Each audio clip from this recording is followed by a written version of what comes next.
Tonight, speed cameras scrapped. The provincial government outlaws the traffic safety measure. No one would stop for the lights sometimes, just speeding around the corners over there. Will the alternative be enough? I think they shouldn't get rid of it.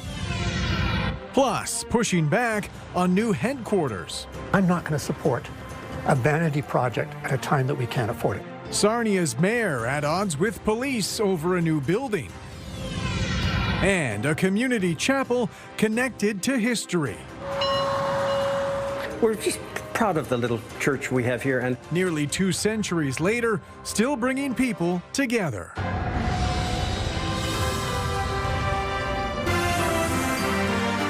CTV News with Carlyle Fiset. Good evening. Thanks for joining us. It's official. Speed cameras are now banned in Ontario. In their place, the provincial government is promising money for safety measures like speed bumps and roundabouts. With more on how that funding could be used here in London, here's Brian Bicknell. On Wavell Street in front of Prince Charles School, the traffic can get busy at times. An automated speed camera had been installed here for 3 months between May and July. Resident Amber Wild DeMarco says she's noticed a big difference since then. There has been a large uptake in the number of people speeding down this street since the speed cameras have been removed. In fact, there's often a police officer just parked outside the school who I saw pull over at least 3 people in one day, but several people per week. She's upset because the camera won't be coming back, and she's not alone. Travis Kicks walks his 5-year-old nephew Noah to school each day. It's pretty speedy, like no one would stop for the lights sometimes, just speeding around the corners over there. I think they shouldn't get rid of them. The Ford government passed legislation on Thursday banning speed cameras, the Premier calling them a cash grab. London had 7 automated speed enforcement cameras which were rotated to school zones around the city. Last year, they generated $500,000 in ticket revenue. However, after expenses, the city only saw $105,000. The government now says it will invest $210 million to support increased road safety in school and community zones in communities across the province. London's interim share is $1.2 million. It has to be spent by March 31st, 2028. And can only be used for temporary enforcement measures, traffic calming, improved signage. It cannot be used for anything that removes a lane of traffic. We have been aggressively rolling out traffic calming in our school zones since the last term of council under Mayor Holder. That's continuing. We've got about half of our school zones done across the city. We need to prioritize finishing those. Brian Bicknell, CTV News. Provincial police say they're investigating a serious crash in central Elgin. According to police, 2 people are in hospital, one with life-threatening injuries, the other with serious injuries. They say the crash happened at Quaker Road and Southdale Line involving a commercial vehicle. Police are asking anyone with dash cam footage to contact them. The provincial government is expected to enact standardized rules for politician behavior next year. It's something local councillors have been trying to do for years, updating London's code of conduct. As Daryl Newcomb reports, those efforts may now prove irrelevant. If we do this now, and then we have a provincial change that comes in March or April. The long-awaited modernization of Council's Code of Conduct will likely be delayed again. The Deputy Mayor argued updates to the rules that govern municipal politicians' activities and behaviour would be superseded when an Ontario-wide Code of Conduct is likely approved in the spring. The legislation is at second reading at Queen's Park. Is now really the time, only to find in the new year we're changing the rules for the public yet again. So I think there's some prudence in waiting on this. Earlier this year, Minister of Municipal Affairs and Housing Rob Flack toured the province gathering feedback about what should be included when drafting province-wide rules, including a process that could remove councillors for egregious violations. It's expected to replace individual municipal codes of conduct prior to the start of the next municipal election period on May 1st. We've got over 440 municipalities in the province of Ontario, and everybody has a different one. That's not how you instill good public confidence either. I think the province is right to bring forward a provincial standard. What the governance working group is recommending move forward now is the use of some standardized forms that are filled out by the public when they're filing a complaint to ensure that the process is efficient. It does help from the public perspective because it can be onerous to make a complaint right now. And the forms aim to ensure that individuals filing complaints include sufficient information to allow the Integrity Commissioner to launch an investigation if warranted. It's very concerning when we hear that the Integrity Commissioner receives complaints that don't even have the councillor's name on it. Recommendations of the working group go to Council's Strategic Priorities and Policy Committee for a decision. Daryl Newcomb, CTV News. Good evening, I'm Rita Ismail. Our temperatures are going to drop to the freezing mark tonight under a few clouds, and as we head into Saturday, the temperature will climb to double digits. We're expecting a low pressure system to move through tonight into tomorrow. Along the warm front, we're expecting to hit 15 degrees Saturday afternoon, but with that will come some rainfall and embedded thunderstorms. In behind it, that cold front might usher in a mix of rain and snow for your weekend as well. I'll break down the full forecast coming up a little later in the show, but for now, back to you, Carlyle. Rita, thanks very much. Sarnia's mayor says he'll invoke strong mayor powers to ensure there's no funding for a proposed new police station in the city's budget. With more on the mayor's decision and the Police Services Board response, here's Jerry Dewan. Mayor Mike Bradley isn't pulling his punches when it comes to planning for a new Sarnia police station. I'm not going to support a vanity project at a time that we can't afford it. In a letter to council, Bradley made his intentions clear that he was prepared to use strong mayor powers to pull $5.7 million from the city's 2026 draft budget. That money was part of a capital request from police leadership as they ready to build a new police headquarters. Sarnia Police have launched a social media campaign highlighting the unique needs of policing and the inadequacies of the current facility. The initial estimate for construction of a new police headquarters was $91 million. Bradley says that would mean significant year-over-year tax increases for Sarnia ratepayers. The police budget increase for this building and the debt in the first year is 7% alone and will continue for the next 25 or 30 years. Police Services Board Chair Paul Wiersma says they're ready to offer an alternative approach. What we're going to propose is a phased-in approach. So we're going to ask for funding for a phase one. That would be $25 million, so significantly less. Wiersma says the staged approach would reduce the tax shock. We've conferred with city staff, and our understanding is that $25 million can be financed over 30 years, and that would be a 1.7% increase in the tax levy. There will be an additional capital funding request when they move forward with the second stage of the new complex. Wiersma says the police service is running out of options when it comes to retrofitting and reconfiguring the current headquarters. He says temporary fixes can be expensive, and they're reaching the point where that approach is no longer an option.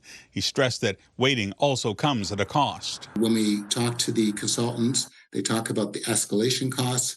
Every year you wait, you can add another 4% to the project. Right now, it's $91 million, but 5 years from now, it might be double that. Wiersma notes that the new build will be on lands already owned by the city, and there will be room to expand in the future. He also notes that the current location will have value on the open market. Still, Bradley says the economic impacts of U.S. tariffs are just starting to be felt, and all city departments, boards, and agencies will need to keep that in mind. And I want to protect the people of Sarnia right now in 2026 to get through this storm. And we haven't even seen really the eye of the storm yet. A public input session for the city's draft budget is scheduled for Monday. That's when the police leadership will bring forward their revised capital funding request. The final budget debate will take place on the 25th. In Sarnia, Jerry Dewan, CTV News. Provincial police say they're looking for a London man who they've charged with first-degree murder. They've released this image of the suspect, 48-year-old Wahid Baraksi. The charges also include attempted murder and conspiracy to commit murder related to a fatal shooting in Bolton 5 years ago. Police say two suspects entered a home in January 2021, shooting two people inside. A 65-year-old man was pronounced dead at the scene. Police say two other suspects were arrested and charged earlier this week, with court appearances scheduled for next week.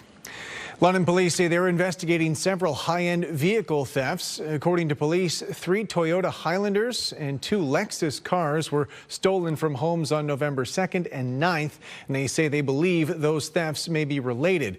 A black 4-door Mercedes sedan has been identified as a suspect vehicle. Police in Stratford say they need help identifying 3 people who robbed a jewelry store. They've released these images saying there were numerous 911 calls yesterday afternoon about a robbery at Paris Jewelers in the Stratford Mall. Police say the suspects had sledgehammers, smashing display cases, then running off with an unknown amount of jewelry. They also say no injuries were reported. According to police, the suspects left the mall in a gray Honda Civic with tinted windows and black rims. Police say the vehicle had been reported stolen from somewhere in the Greater Toronto area earlier this week. The holiday season brings the return of ride programs supported by Mothers Against Drunk Driving. As Scott Miller reports, in Huron-Bruce, impaired driving cases have actually increased in recent years. Barb Rintoul has a very personal reason for being a part of her 30th Red Ribbon Ride campaign launch to try and reduce impaired driving. That started because 30 years ago my son was killed by a drunk driver. 16-year-old Kevin Rintoul was killed by an impaired driver in July of 1994. Rintoul and the McGee family, who lost their son in the same accident, started the Huron County chapter of Mothers Against Drunk Driving shortly thereafter. Rintoul has been a part of every Red Ribbon Ride campaign launch since. When we first started, in a ride program, people would wonder why we would stop them. Now it's thank you. That's not to say impaired driving's been solved. Far from it. Following years of decline, or at least flatlining, Huron County has seen a recent jump in impaired driving charges from 65 in 2019 all the way up to 102 in 2021. During last year's ride checks in Huron County from November to December, 20 impaired driving charges were laid. There does seem to be a comeback, a different generation of young people. Also, it is now not just alcohol. 30 years ago, it was alcohol. Now it is a mixture. Unfortunately, it's definitely the right word. It's trending as it has done over the past number of years. There's unfortunately never a stop to it. That's where we come in to try to be that stop to it. It is changing. It's not just drinking and driving. Now it's drugs and alcohol. They are still DUIs. They're still happening. Organizations like MAD may never be as important as they are right now, believes Rintoul, to try and drive home the message that impaired driving is a deadly mistake far too many drivers are still deciding to make. I do feel that the judges could sentence more, and we need maybe in that sentencing an education program. Even though we ramp them up in the holiday season, we never stop that through the year. Ride program last night resulted in 2 arrests up in Cargill. So they're going to continue. They're not going to stop. In Midwestern Ontario, Scott Miller, CTV News. Health Canada officials are expanding eligibility for the RSV vaccine in the early stages of respiratory virus season. However, just how far that eligibility extends is still unclear. With more on that, here's Pauline Chan. Jenna Ketty is 21, in university, and trying to live her best life while dealing with fibromyalgia and a rare form of arthritis. You deal with a lot of stiffness and pain, and I am on a number of medications. She's had several bouts of pneumonia over the years and even went into septic shock one time, and she worries about RSV every fall. So news of the expanded coverage for the Abrysvo vaccine is welcome. It means a lot to folks like myself who, I live with immunocompromising conditions, so if I do get RSV, it's quite scary. The Ontario government currently funds the vaccine for all adults aged 75 and older. The vaccine is also funded for all adults aged 60 and over who are living in a chronic care facility. RSV immunizations are also covered for infants and pregnant women at 32 to 36 weeks gestation to protect their newborns. But Dr. Sean Edwards says the details of who will get coverage for the $240 shot in the 18 to 59 age group are unclear. They may be getting cancer treatments. They may be on immunosuppressant drugs for chronic illnesses such as psoriasis. So at this point, we don't exactly know who in that 18 to 59 9 age category is best to immunize. What he says is clear is that the vaccine can make a huge difference. The vaccine was about 80% 80 to 90% effective over 2 years at preventing hospitalization and critical illness such as ICU admission. Right now, young adults with complex conditions like Jenna can talk with their doctor about getting a prescription for Abrysvo. It's a somewhat nuanced discussion for younger adults, age 18 to 59, because we don't have specific NACI recommendations on this group yet. So it really would depend on the severity of their illness and the level of their immunosuppression. It won't be covered by the province yet, but many private insurance plans will cover the cost. Pauline Chan, CTV News. A milestone anniversary will be celebrated this weekend at one of our region's oldest churches. Sean Irvin has more on the Kilworth Parish's history and the community it still serves. Longtime parishioner Chip Martin sounds the bell atop Kilworth United Church. This structure, a fixture of old in the middle of an area undergoing new development, was dedicated as a Methodist church 175 years ago. Within London's city limits, only St. Paul's Cathedral is older. It was carved out of the bush, and it was built. The stones you see on the church are, in fact, all from the area. The River Thames is just to the west of here. Well, the building went up in 1850.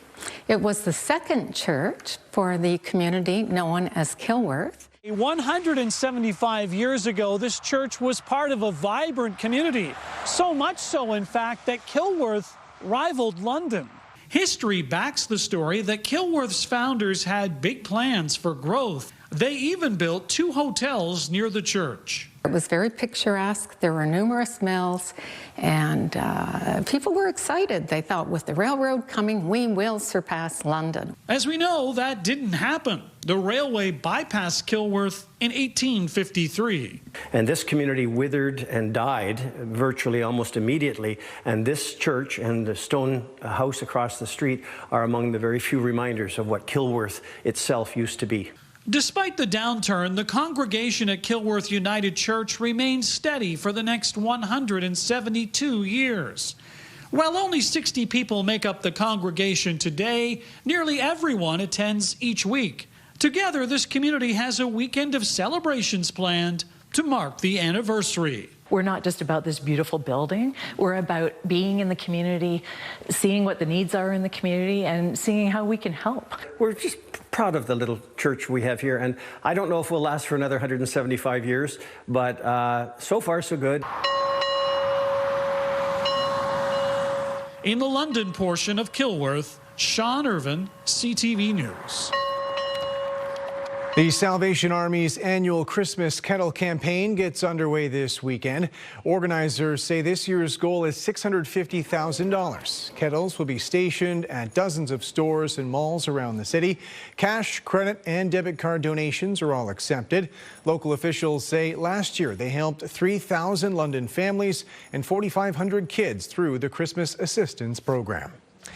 Still ahead, parliamentary budget concerns, the criticism against the Prime Minister's plan ahead of next week's confidence vote.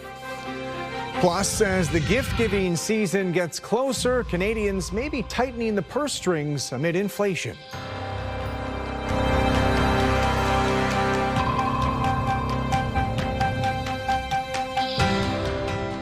Download the CTV News app and stay on top of local stories as they unfold. We begin tonight with Ontario's latest. Customize your feed and watch live wherever you are. CTVLondon.ca, your home for news. Welcome back. The parliamentary budget officer is criticizing Mark Carney's economic plan before the budget has even been approved. Judy Trin has more on the questions raised over the government's accounting. There is one figure all sides agree on. Budget 2025 comes with a whopping $78 billion deficit. Parliament's budget watchdog says that digging out of the hole will be harder than the Liberal government is letting on. We think that the definition the government's used around capital investments is overly expansive. And in particular, they've thrown some things in there, some categories of spending, which other jurisdictions in other countries would not typically include. Under Mark Carney, the budget is split into operational costs, day-to-day expenses like the salaries of public servants, versus capital investments, such as long-term funding for major projects. The United States has changed. That's their right. We must respond. That is our imperative. And the budget builds Canada strong by focusing on what we can control. Despite the record deficit, the finance minister says the government will balance the operating side in 3 years and shrink the deficit to GDP ratio starting next year. 100% of our MPs oppose the costly Carney credit card budget that is going to drive up the cost of food, housing, and living. The government's categorization of $311 billion in capital investments is significantly higher than the watchdog's number of $217 billion. It's a difference of $94 billion that the budget officer says should be added to operational costs, making it less likely for the government to balance that side of the ledger. In fact, over the 5-year horizon, the operating budget would not be balanced at all. The budget watchdog is recommending that independent experts determine exactly what is a capital investment, given how subjective the definition can be. As for Monday, Parliament resumes, and the public should brace for another round of confidence votes on the budget. Judy Trin, CTV News, Ottawa. A new survey on Canadian holiday shopping plans suggests a more modest approach to the season. Whether it's tariff concerns or general cost of living increases, spending is expected to be down this year. With more, here's John Venavalley-Rao. At Toronto's Eaton Centre, it's beginning to look a lot like Christmas. And with the holiday season fast approaching, some shoppers already crossing names off their list. We're just getting ready. We already have our trees up. We're doing some shopping today. We're going to hit some other malls as well and do some shopping. And the survey offering a snapshot of how Canadians plan to spend amid worries about tariffs, the job market, and inflation. I think things are really expensive right now, so I'm probably going to be cutting back a little bit this year, or budgeting well, or just making sure I'm buying things on like Black Friday. The survey by BMO finding 41% plan to cut back on holiday spending and 15% budgeting to shell out more on gifts, anticipating higher prices due to tariffs. It is concerning that, everything is more expensive. Some said they plan to buy more Canadian-made products to avoid tariffs, while a quarter said they started shopping early to avoid potential tariff-related price increases. And respondents on average plan to spend $2,300, which includes travel and food. There's this general just concern from Canadians of just maybe needing to be really fiscally responsible over the holidays, because there's still a little bit of uncertainty of where things are headed next year. As for where Canadians may cut spending, holiday decorations, travel, and dining out were top items. I'm finding the prices have gone up so much, just even food. So I think this year definitely spending a lot less on presents in general. A separate survey recently found more than half of Canadians feel anxious about affording the holidays, and 61% don't feel financially prepared for them. Meanwhile, a quarter of those surveyed by BMO said they plan to cut back on the number of people on their holiday gift list. John Venavalley-Rao, CTV News, Toronto. Rita Ismail's with me, handling the forecast for us on this Friday. What a week it's been weather-wise, because it started off with so much snow across the region, but it has mellowed out. We were talking about with Julie earlier in the week about how it just kind of turned blah, pretty overcast every day. It was a really weird week. I actually had forgotten it was Monday and Tuesday that we got all that snow. It feels like a while ago. Right, it does, but it has all melted. Today, 8 degrees. Blah is the word for today. Mild, uneventful, but no complaints here. We didn't have any active weather. We are anticipating that for the weekend, though. Overnight low, -3. The record on this day in 1973, 17 degrees. Record low, -17 in 1943. Heading into the evening, we do have a bit of cloud cover, but for the most part, throughout London, our temperatures will remain at or slightly above the freezing mark. but we're going to climb. Here's why. This low pressure system that is going to swing through over the Great Lakes tonight will first usher in warmth. The winds will pick up overnight tonight into tomorrow morning, and then gust in the afternoon as it crosses through. Once that moves through, we're expecting some showers for your Saturday. Here's how that plays out on the forecast model. So around noon, you could see the first round of rain pushing through, especially heavier through Grey Bruce, Huron and Perth. Some embedded thunderstorms as well, but not severe. And that'll move out by about supper time. In behind it, the cold front, and that will usher in cold winds over the Great Lakes out of the northwest, 40 to 60 kilometers per hour. And you guessed it, there's those streamers setting up. Now this one in particular, Sunday morning, it will start to shift further to the south and then back up. So we could pick up a couple centimeters of snowfall by Sunday morning, and it will be spotty, wet mix of snow and rain throughout the afternoon on Sunday, and the possibility for some sunshine to peek through as well. So a lot of instability in Sunday's forecast. Tonight, a few clouds, winds out of the southeast, 10 kilometers per hour, and then the chance of showers moving in as early as 6 for some of us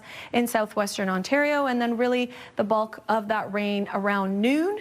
The chance is at 40% early on and then climbing to 60. The temperature, though, take a look at that. We're expecting to hit 15 degrees tomorrow, well above what's normal this time of year. It will be short-lived. The winds will shift for your Sunday, and as we mentioned, that means a wet, mixed bag of weather for your Sunday and colder temperatures. We're going to go from 15 on Saturday to 3 on Sunday, and the chance for some morning flurries is there as we kickstart the next work week. The temperature climbing to only 4 degrees Monday, and then Tuesday 5. Heading into Wednesday, that looks to be nice. Mix of sun and clouds, sitting below what's normal this time of year, but then we do climb back up to 9 degrees a week from today. With that will come another system that will bring in some more rainfall. For Midwestern Ontario, we are expecting rainfall throughout the morning into the afternoon. You seem to be getting the bulk of the moisture from this system. Expecting to hit 14 degrees for Saturday and then drop down to 4. You are also going to get a wet mix of snow and rainfall Sunday. You might actually pick up a few centimeters of snowfall Sunday into Monday as we drop down to that near freezing mark as our daytime high. And then Monday, Tuesday, Wednesday, mix of sun and cloud to mostly cloudy conditions, holding that 4-degree mark, and then 7 for your Thursday and Friday. But with that will come more rainfall. Carlyle. Rita, thanks very much. Coming up, changes to insurance coverage in Ontario and the specific impacts for motorcycle riders. Hey, catch us on the iHeartRadio Pure Country Countdown this weekend, Saturdays at 9, Sundays at 4. We have to talk about Chris Stapleton because he's done something incredible. He blew up a car. Details this weekend.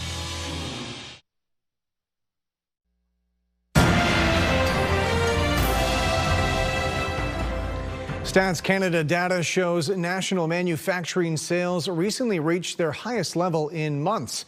The data shows a 3.3% increase from August to September to about $72 billion. The biggest drivers identified include transportation, petroleum, and coal sales. Third quarter sales for this year were up nearly 3% to about $210 billion, the largest quarterly increase since 2022. Changes are coming next year to Ontario insurance policies. Some of the benefits that are currently mandatory will become optional. And as Pat Foran reports, that could have a particular impact on motorcycle riders. Brian and Debbie Haynes of McTier, north of Orillia, love to ride their motorcycle. I love just sitting on the back, and we go through the back ways and stuff. We loved it. It was our way out. Yeah. It's freeing. But this past July, their lives changed in an instant. During a ride in the country, they were struck by a car. I woke up and looking around, and I looked right down at my foot because I couldn't get up. I noticed right away that I didn't have a foot. Both Brian and Debbie lost their lower left leg and foot. So we're what you call the below-the-knee amputee. You do feel that it's there. You have to kind of remind yourself and always touch and try to get your mind so you know it's not there. The couple spent 2 months in hospital and recovery has been difficult. Fortunately, they had adequate insurance coverage to help them with treatment and therapy. Now I look at life way differently. Brian admits he wasn't really sure what kind of coverage he had until he needed it. I kind of wanted the insurance for the bike, get on the bike and start riding, right? Let's go. Starting in July of next year, changes are coming to the way insurance is sold in Ontario. Many benefits that were mandatory will now be optional. Nainish Kotek says motorcyclists who are most at risk will need to opt in to income replacement, death benefits, and other coverages. I would encourage motorcyclists who are vulnerable members of the road to, in fact, make sure you purchase those benefits that are now being taken away. Kotek says many accidents involving motorcyclists are not the rider's fault. The majority of the time, in fact, the accidents with motorcyclists are due to inattentive motorists on the road. As for Brian and Debbie, they're trying to stay positive and say the motorcycle community has reached out to them and been very supportive. We don't want to take away from motorcycle riding. A lot of good people have come out of the woodwork that have talked to us and said, hey, we'll help you. Pat Foran, CTV News. Canada's main stock index crept higher on strength in the energy and technology sectors. The TSX gained 73 points. In New York, the Dow fell 310, the Nasdaq up 30. The Canadian dollar down a modest 0.04 On commodity markets, gold lost $100 an ounce and oil added $1.40 a barrel. When we come back, healthcare policy more for-profit friendly. The provincial government's plan for more corporate care. Provincial government officials say they're considering an administrator to take over Ontario's real estate regulator in the wake of a recent scandal. The Ontario Real Estate Council reported a misappropriation of trust account funds at a Mississauga brokerage, but no charges or fines were issued. The minister responsible for the council says an independent audit found significant issues with its procedures, giving board members 15 days to respond. A statement from those officials says they remain committed to carrying out their mandate to safeguard public interest, protect customers, and regulate real estate agents. CTV News has learned the Ontario government is launching a new healthcare program that would move hundreds of patients out of hospitals and into their homes. As John Woodward reports, the provincial government believes those patients should be cared for by private companies.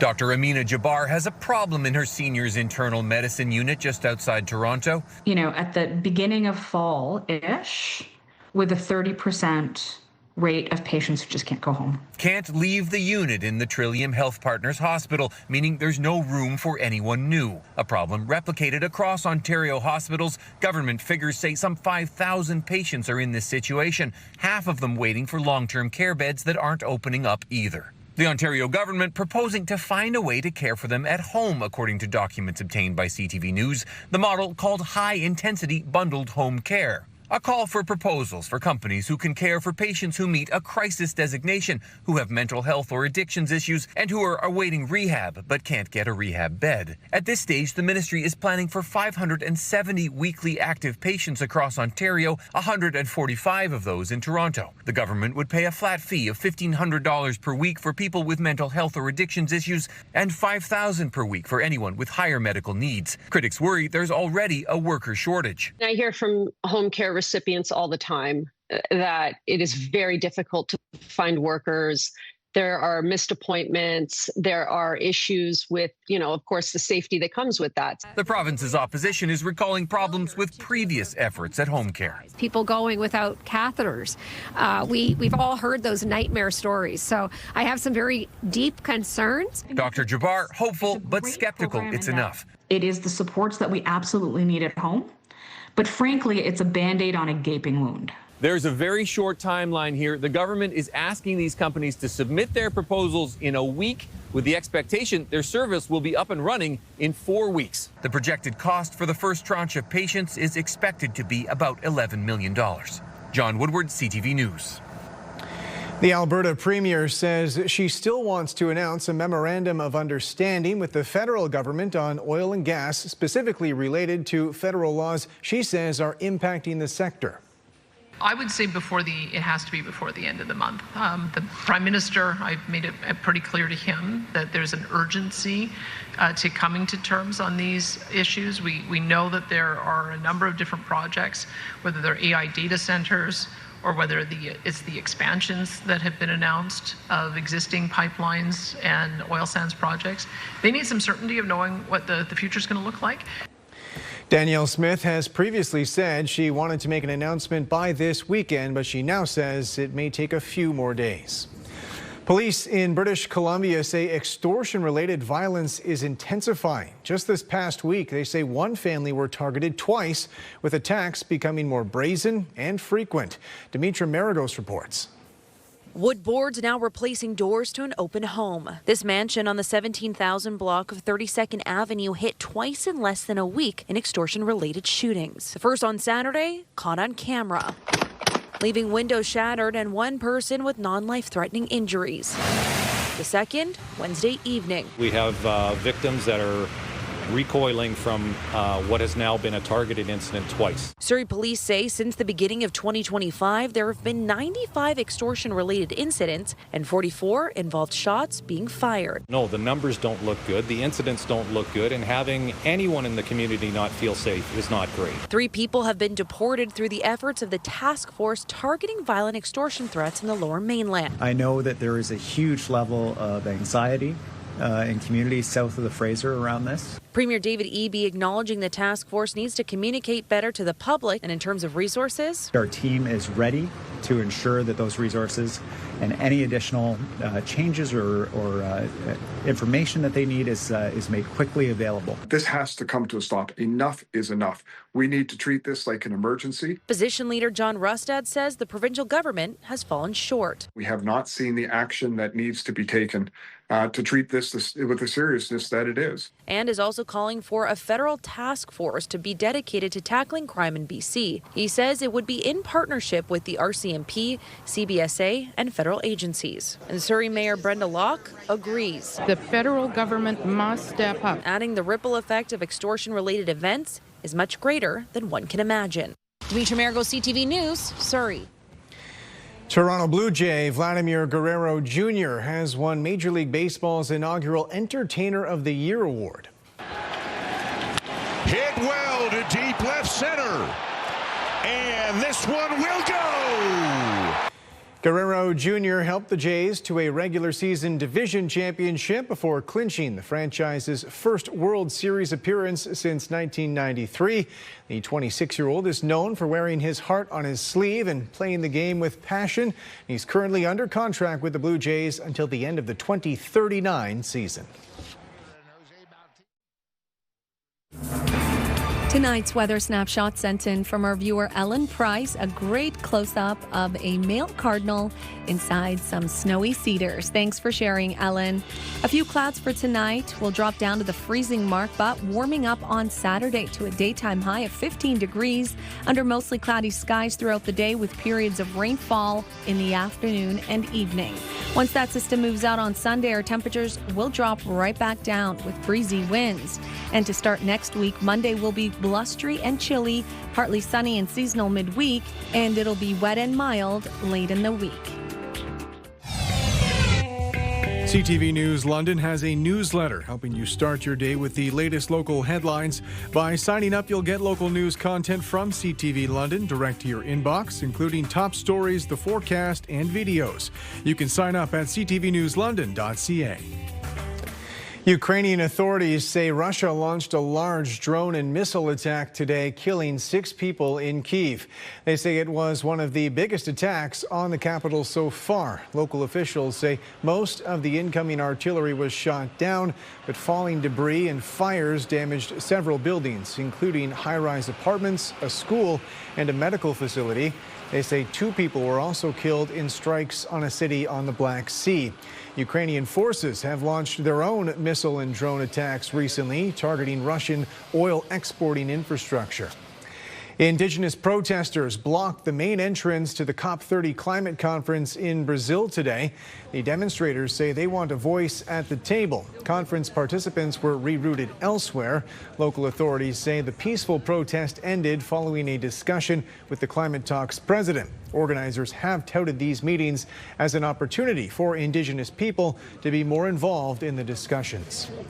Today is King Charles' 77th birthday. The monarch spent his birthday in Wales. Now, in the past year, the king visited Canada with his wife, Queen Camilla. He also prayed with the Pope at the Vatican and hosted President Donald Trump at Windsor Castle. Catholics in Peru have erected a tribute to Pope Leo. The American head of the church spent more than 10 years of his religious life in Peru. A 5-meter-high fiberglass tribute was created by a Peruvian artist and sculptor known for his religious works. It's being placed outside the Pope's former Peruvian diocese, where he carried out a decade of missionary work. The 21st annual Christmas Tour of Homes gets underway this weekend in Aylmer. As Lauren Stallone reports, volunteers are hoping to inspire others, brightening homes this holiday season. My wife wants to buy a couple of the prints. For one Aylmer couple, Christmas decorating has already begun. I would go out for a couple of hours and come back, and they just made everything magical, and it's just astounding to me what they've done. Linda and Kirby Deller have opened their home to community members for one specific reason. We select merchants that are willing to volunteer some items, and we put together decor that is the Christmas season. It is part of the annual Christmas Tour of Homes put on by a group of volunteers who know how to add their own unique spin. We create from nothing, and we make it so it's welcoming and it suits the home that they are in. The Dellers say they are in awe of the transformation that has made their home feel brand new. I'm not sure if you can see this light that's right beside us here, but that took a day to do. The money raised from the tours goes towards a staple in the Aylmer community. Volunteers hope to promote. The money that we raise goes towards the Aylmer Malahide Museum. It's their biggest fundraiser. They raise over $15,000, and that money just keeps it afloat. Organizers say the tours have been taking place since 2002, wrapping the town in Christmas cheer through and through. The tours are taking place this weekend, and guests have the choice to visit as many homes as they like, 1, 2, or 3. I hope people enjoy what they see. So grab some hot cocoa and step inside this winter wonderland, but don't forget a reusable bag for your shoes. Lauren Stallone, CTV News.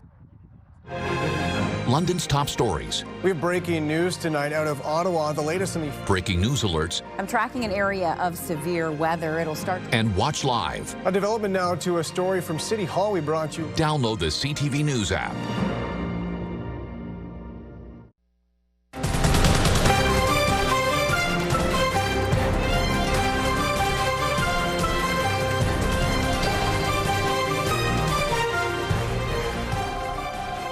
One of the Grey Cup's oldest traditions, dating back more than 75 years, trotted into a Winnipeg art gallery yesterday. This is Tough Enough, the Calgary Stampeders mascot. The tradition of riding into a host city building started in 1948 when a Stamps supporter rode a horse right into Toronto's Royal York Hotel. Sunday's Grey Cup features the Montreal Alouettes and the Saskatchewan Roughriders. You can watch it starting at 6 p.m. It's on TSN. And finally tonight, a cancer charity fundraiser raising eyebrows for its dress code. It's a cocktail party, but formal attire is not required. As Sinjin Alexander reports, you can show up wearing whatever you want, even if that's nothing at all. The Pipe Shop venue in North Vancouver will be transformed Friday into an event like few others. Drinks will be served, there will be dancing, but many partiers won't be wearing a stitch. It's the world's first clothing-optional cocktail dance for cancer awareness. That's right, the event with nothing to hide and organized by Mayak Mani may be the first of its kind. A cocktail party with no need for a cocktail dress. Clothing optional. Yes, it is. To be clear, we're now going to show you bare images. Yes, this soiree will be one with nature, out in the open, au naturel, if you like. You can be wearing anything, you can not be wearing anything, you can be wearing something. It's up to you. It's a very inclusive space. There is a serious side to the party. Manny organized it after learning about cancer treatments that makes the skin so sensitive, even wearing a bedsheet is painful. He remembers in particular the words of a patient. She said something like, I might not die of cancer, I might die of shame. And so this weekend's birthday suit event will raise money for the Save Your Skin Foundation and Vancouver Friends for Life Society. Be kind, be chill, no aggressive, destructive, or unsafe behavior. By the way, finding the venue was the hardest part because there are so many regulations about serving alcohol. The potential nudity? It didn't seem to faze anyone. They didn't care about that. No, nobody cared about that, no. But they cared about the booze. They cared about the booze. So on Friday at the Pipe Shop, drink if you like, dress if you like. But sorry, no minors. St. John Alexander, CTV News, North Vancouver. And that's it for us. Thanks for watching. For your latest local headlines, you can always head to our website. For all of us at CTV News London, I'm Carlyle Fiset. Have a great weekend.